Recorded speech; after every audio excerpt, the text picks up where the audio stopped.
कैसे हैं बच्चों आप लोग? Hope that you people are fine. देखो, लाइफ में बहुत बार ऐसे होगा कि प्रिपरेशन तो बहुत करेंगे, लेकिन अपना विश्वास अपने प्रिपरेशन के ऊपर बनाए रखो। ओके। और बहुत से बार ऐसे होता है, कॉन्फिडेंस लो फील होता है कि नहीं, मेरी तैयारी नहीं हुई, मेरी प्रिपरेशन नहीं हुई है। ओके। तो मैं एक छोटी सी कहानी शेयर करना चाहूँगा। ये कहानी दो बच्चों की है। ओके। Two students. तो दोनों बहुत अच्छे दोस्त थे, साथ में घूमा करते थे, खेलते थे। ओके, दिन भर साथ में रहते थे, स्कूल में साथ में जाते थे। एक बार क्या हुआ कि वो दोनों रास्ते से जा रहे थे और सडनली क्या हुआ कि वो रास्ते से जा रहे थे और वहाँ पर बाजू में एक कुआं था। तो एक का पैर फिसल कर वो कुएं में गिर गया। कुएं में गिरने के बाद उसको तैरना नहीं आता था, वो डूब रहा था।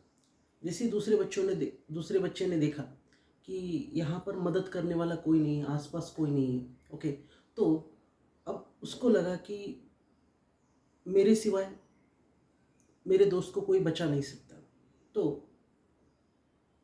अब उसको भी तैरना नहीं आता था, लेकिन उसने देखा कि बाजू में एक रस्सी पड़ी हुई है। तो उसने उस रस्सी को उठाया और वो रस्सी फेंक दी। जैसे ही वो रस्सी उसने फेंक दी वहाँ पर, तो जो नीचे गिरा था दोस्त, उसने पकड़ ली और वो कोशिश करने लगा ऊपर आने की, और ये खींचने लगा। उस 10-12 साल के बच्चे ने अपने दोस्त को बचा दिया। ओके। ये कैसे हुआ? ये इसीलिए हो पाया क्योंकि वहाँ पर उनको बताने वाला कोई नहीं था, उस बच्चे को बताने वाला कोई ये नहीं था कि तू इसको नहीं बचा सकता या तू ये काम नहीं कर सकता।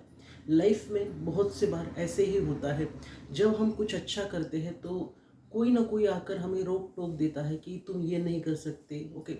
और ये नेगेटिव बिलीफ कहीं ना कहीं हमारी लाइफ में इम्प्लीमेंट होने लगते हैं। तो अपने आप विश्वास रखो, जो भी प्रिपरेशन आपने किया है एग्ज़ाम के लिए, वो ज़रूर आपको मदद करेगा। आने वाले दिनों में you will emerge with a flying colours. आपका भविष्य बहुत ही ब्राइट है। बस विश्वास अपने कष्टों के ऊपर होना चाहिए। आपका हार्डवर्क, आपका कंसिस्टेंसी बहुत मैटर करता है। कभी कभार ऐसे होगा, बहुत से बार मन नहीं करेगा, अब आज पढ़ना नहीं है, लेकिन हमें चलते रहना है। तब तक चलते रहना है जब तक हमारा एग्ज़ाम ख़त्म नहीं होती या जब तक हमें रिजल्ट नहीं मिलता। ओके। So keep working.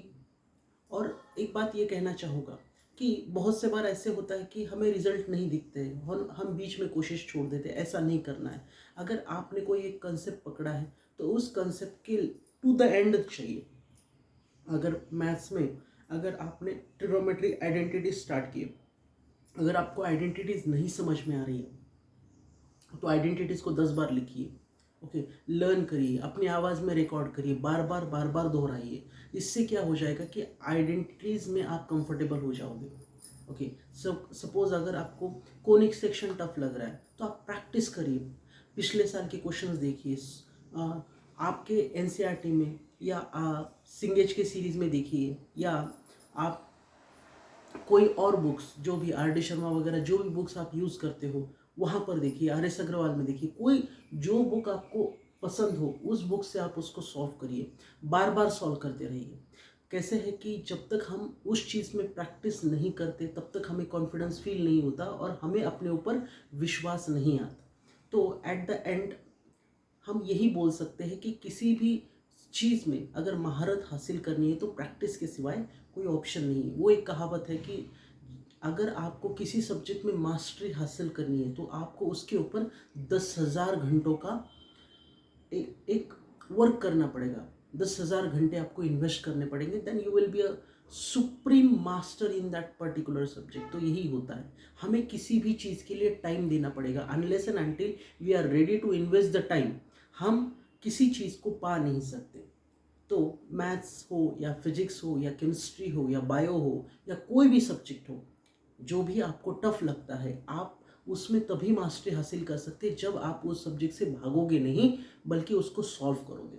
और मैथ्स का डर बच्चों के मन में इसीलिए है कि वो क्या करते हैं कि प्रैक्टिस करते ही नहीं और उस चीज़ का टेंशन लेते हैं। टेंशन लेना किसी बात का सॉल्यूशन नहीं होता। मैं बार बार कहता हूँ कि practice makes man perfect and every problem has a solution. Her problem का सॉल्यूशन होता है, बस हमें हल निकालने की ज़रूरत है। ठीक है, और हल तभी निकलेगा जब हम कोशिश करेंगे। ओके, नेक्स्ट कंसेप्ट हाँ ये आता है कि अब प्रैक्टिस कहाँ से करें। तो मैं ये बोलूँगा कि आप जो टॉपिक आपको इजी लगता है वहाँ से शुरू करिए। अगर आपका मैथ्स में बिल्कुल भी इंटरेस्ट नहीं है तो आप जो टॉपिक आपको इजी लगता है वहाँ से आप शुरू करिए। अगर आपको कोऑर्डिनेट ज्योमेट्री इजी लगता है तो वहाँ से स्टार्ट करिए। अगर आपको कोनिक सेक्शन इजी लगता है आप वहाँ से स्टार्ट करिए। अगर आपको पैराबोला वगैरह इजी लगता है तो वहाँ से स्टार्ट करिए। स्ट्रेट लाइन्स इजी लगता है तो वहाँ से शुरू करिए। जो आपको इजी लगता है वहाँ से शुरू करिए। कॉम्प्लेक्स नंबर कोई भी topic, okay, irrespective of the section, आपको जो इजी लगे आप वहाँ से स्टार्ट करिए। बस प्रैक्टिस करना ज़रूरी है।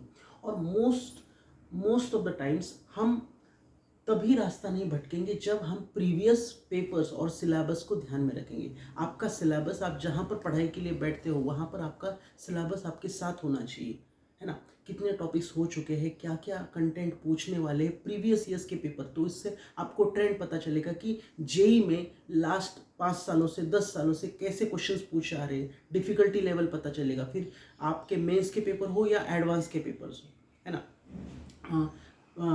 पहले AIEEE होता था, तो आप AIEEE के पेपर्स देख सकते हो। नेट पे सब कुछ अवेलेबल है, आप कभी भी कुछ भी टाइप करके देखिए, है ना।